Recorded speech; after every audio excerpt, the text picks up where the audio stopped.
Hi triathletes, welcome back to another session with TriathlontesSA, where today we'll be focusing on FTP testing for cycling, as well as how you can do that with or without a power meter.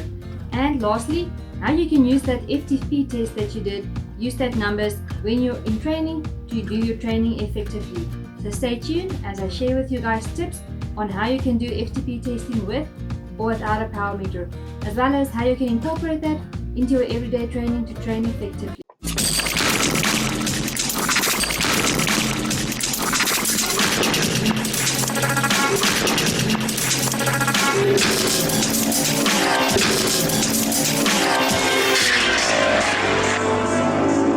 Okay guys, so let's start off. First, what is FTP testing? Your FTP refers to the amount of power that you can hold for a 1 hour period. There are two main ways that you can do an FTP test. You can either go out and ride as hard as you can for an hour and use that average for your FTP, or you can do an FTP ramp test. That's the one that I'll be using within this video to show you guys how you can determine your FTP with or without a power meter. As I stated in one of my previous videos when we looked at power zones and heart rate zones, I stated that it's more important to do your training when cycling with a power meter than with a heart rate monitor, as the power will give you the exact number of force that you're applying when cycling, whereas your heart rate would only show you how hard your heart is working. Now for cycling, or rather focus on power instead of heart rate. Then after you have calculated your FTP, you're going to use the FTP number that you calculated and divide that into the 7 power zones, also stated in one of my previous videos called training zones. Then we're going to use that 7 power training zones and incorporate that into our training. Just remember that we should refrain from training in zone 3 as there's no adaptation in zone 3. So zone 1 and 2 will be used for your recovery between interval sets or your warm up and your cool down. And then zone 4, 5 and 6 will be used for your interval sets, and then zone 7 is referred to max effort. Now that's only for a short period of time, like 5 to 10 seconds, where there's a max effort in your interval zone. So let me show you guys on an Excel sheet how that would look. Okay guys, so let's start off. For this, I'll be using two different documents. First off, I'll use an Excel document. I'll also put this up on the website so you guys can access it over there as well. And then I'm going to use a website called an interactive model-based calculation of cycling power versus speed. And also put a link in the description of the website that I've used. Now let's first focus on the website. You'll see that there are different metrics that you can use on the website. There's imperial if you're working with pounds, and then there's metrics if you're working in kilograms. Then there's a couple of stuff that you guys can change. The only thing that I changed was my rider weight, how much I weigh, and then I changed how much my bike weighs. So I weighed my bike and it's 9.7.11 kilograms. Just make sure that when you weigh your bike that you also take into account the water bottles as well as the extra stuff that you would have had on your bike when you're out on a race. So put on your water bottles, put on your saddlebag and your extra tube, etc. Everything that you would have had with you on a race, you need to put on your bike when you weigh your bike. So after you have done that, you'll see that there's an interactive model. So as you go to the left and the right, you'll see that the kilometer per hour and the watts that you maintain will change. So say for instance, you're riding at 30 kilometers per hour, then you'll see that you need to maintain at least 150 watts if your weight is 75 kilograms and your bike weighs about 9.7 kilograms. Now, you can do your FTP test in two different ways. First, if you have a power meter, you can just use your power meter and go out for an FTP test where you go out for an hour at all out power that you can maintain for that hour. Then after that, you can take the average power that you accumulated over that hour, and that would have been your FTP. Or the other way to do that would be a ramp test, which would take you more or less 20 to 30 minutes. Over there, you would have warmed up for 5 minutes in zone 1 and 2, and then you would have started off at 100 watts, and then each minute you'll increase that by 20 watts. And then you'll continue doing that until you can't sustain the wattage for that specific minute. And then after that, you'll have a cool down of 5 to 10 minutes. If you use an interactive program to calculate this, you'll see that when you use Zwift's ramp test, that it only takes the 100 up until the amount of watts that you can't sustain to calculate your average FTP. I'll show you guys what Zwift gave me as an FTP, and if I use the speed to calculate my FTP, that it's more or less the same. So you guys can use that if you do not have a power meter. So for this session, I'll focus on how you can calculate your FTP if you do not have a power meter. So if you go back to the Excel sheet, you'll see that in the Excel sheet, I'm a 75 kilogram rider with a bike weight of 9.711 kilograms. Then I just went and wrote down where the FTP test would have started. So I started off at 100 watts and I wrote down all the way to 300 watts. Then using this interactive program, you'll see that I've started at 100 watts. So now we're only going to look at the watts over here and take that up to 100 and then write down the speed that you had to maintain for that 100 watts. So if you started off and you're looking for 100 watts, more or less 100 watts would give you approximately 25.39 kilometers. Then you would have written it down over there. And then next up looked at 120 watts. So for 120 watts, you more or less need to maintain a speed of about 27.39 kilometers per hour.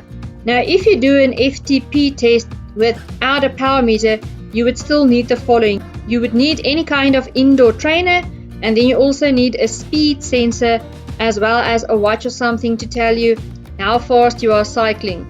You can also use a heart rate strap when testing your FTP, but we're not going to focus on your heart rate. We're only going to focus on the power numbers, or in this case, the speed numbers. So after you have written down all the different speeds that you had to maintain for the specific watts within the FTP test, you can go and perform your FTP test. So let's only focus on the Excel sheet for now. So if we look at the Excel sheet, you would see that I've written down all the numbers and then you would have performed your FTP test. So say for instance, after you've completed your FTP test, you could only maintain up until 240 watts. Now that's more or less how my FTP test went. I could have completed the 220 watts for 1 minute completely, but when I reached the 240 watts, I could only do that for about 30 seconds before my wattage dropped dramatically. So that's where I ended the test, as I could not maintain the 240 watts for the full minute. Now after you have completed the test, we'll just do a small calculation to calculate your FTP. So say for instance, in the total column, I would say I need the summary of all the watts that I've fully completed. So I've completed all the way to 220 watts, and the summary of that would have given me 1120. And then 220 watts would be at number 7, the 7th stage of or 7th minute that I could complete. So I'd have put in the 7th minute there.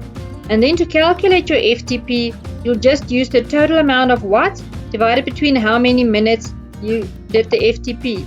So in this case, I got an FTP of 160. But that's not really accurate, because remember, I went all the way halfway to the 240. So we'll just do the exercise all over again. We'll say the summary of 120 all the way to 240 watts. And then you need to remember, now the amount that I completed was 8 minutes. We need to change the 7 to an 8, and then that will give me a new FTP of 170. Now remember, I only completed it halfway through, so I need to take the average between the 160 and the 170 watts. Now the average between the two would give me 165 watts. Now when I did my FTP test, Zwift gave me an FTP of 163.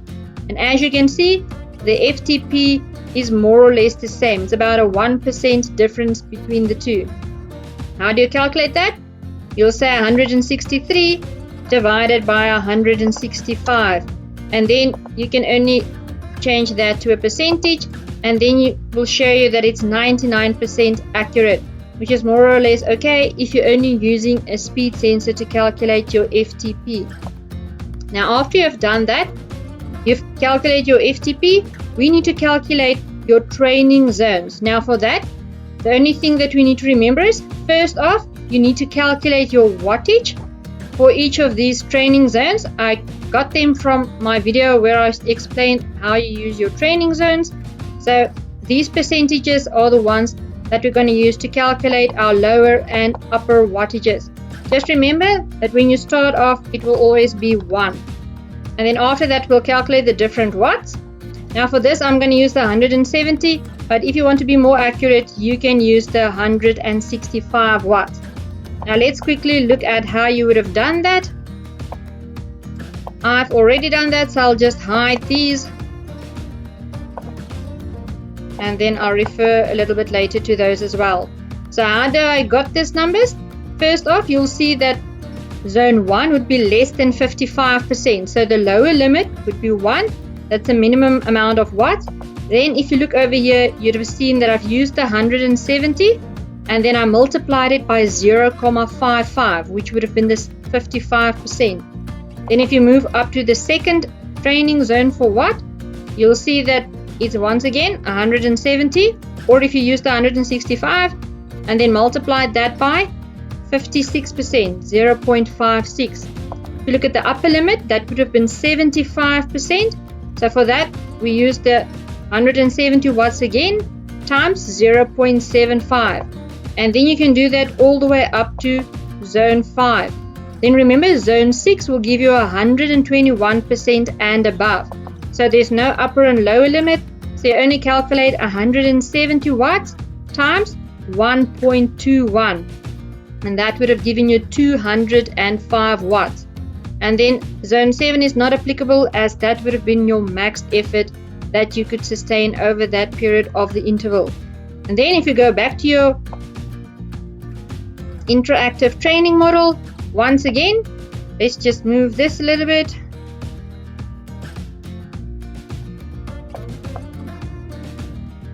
Let's just move this a little bit and then unhide the last couple of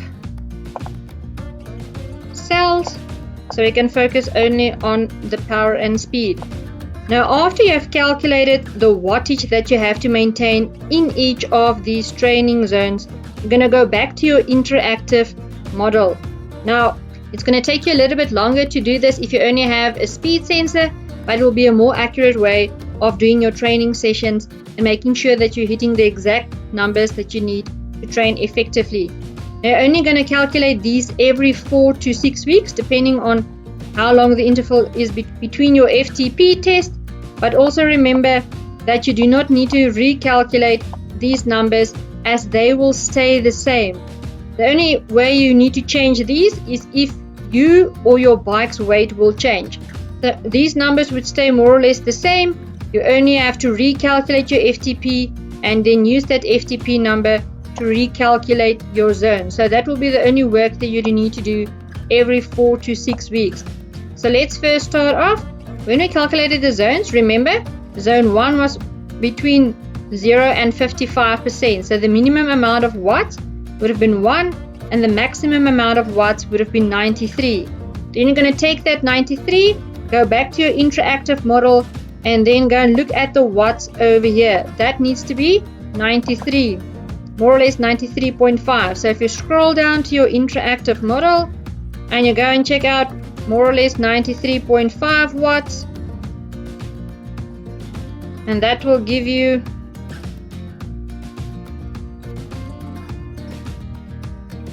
more or less 24.67 kilometers. Then you go and write down the kilometers. Then the next one would be 95.2. So then you're going to look for 95.2, more or less 24.83. And then you'll write that down again. Then you'll do that all the way up to the end of zone 5. And then remember, zone 6 will be 121% and above. So there won't be a lower and upper number, but only one number. We calculated that as 205.7 watts. Once again, let's go and look for 205.7 watts. And that will give you more or less 33.8 kilometers. Let's just change that one to 33.8. And then you have your speeds in kilometer that you need to maintain for these specific interval zones. So let's just hide these so they don't confuse us anymore. So now when you go and do your interval sessions, remember, we should refrain from training in zone 3, so we don't want to train here. We'll only use zone 1 and 2, so that will be when we do our warm-up or our cool-down sessions or our recovery between our intervals. So remember, when you do your warm-up, you need to be in zone 1 and 2, so somewhere between 24.67 and 28.03 kilometers should be your warm-up. Remember, we always want to be at the lower end of that, so I'll be somewhere between 24 and 28, so somewhere around 26. I would work up my warm-up towards that. Then if you do interval sets, depending on how long they are, you would work anywhere from between 30 kilometers up into 33.72. If you use zone 6, it will be 33.8 kilometers and above. And then if you have to do max efforts, you will do that at max effort. Usually there's no speed to that, as that will be the max effort for that couple of seconds that you need to sustain. So make sure that you do your training then within these speed zones instead of using your heart rate, as your heart rate aren't that effective when cycling, as the power will tell you exactly how much power you are applying. Now this is a very nice way to do it if you do not have a power meter. So I hope that this have showed you that you can still do an FTP test without a power meter and still calculate your training zones with power without a power meter. It will just take you a little bit longer, but it will be more efficient doing it this way rather than using your heart rate during your training sessions. Now I've used this before I had a power meter and it worked well with me, and now that I do have a power meter, I've seen the correlation is more or less the same. So it's about 99% correlated, and that's more than enough for me for training without a power meter. So you'll be more efficient and making sure that you train at the exact wattage that you need to see some improvement. If you found this video to be helpful, please give me a thumbs up and also go and subscribe to my YouTube channel. For those of you guys who are looking for some strength training and cardio exercises that you can do daily, go and check out my Facebook group at TriathlontesSA, as I'll be posting daily exercises that you guys can do in the comfort of your own home. You can also find them on my Instagram as well as on my website. So make sure to go and check them out if you're looking for some strength training during this COVID-19 lockdown period. Thank you for watching this video. I also just need to remind you guys about the virtual triathlon on 25 and 26 April. Make sure that you stay tuned and keep up your training and participate in the virtual triathlon. Then once again, I'll post a video 2 to 3 days after the triathlon to just share the results with you guys so you can get bragging rights. So please go and like and subscribe to my YouTube channel up here. Also check out my Facebook group and Instagram on TriathlontesSA, as well as the website at www.triathlontessa.com. Keep up the training and I'll see you guys soon.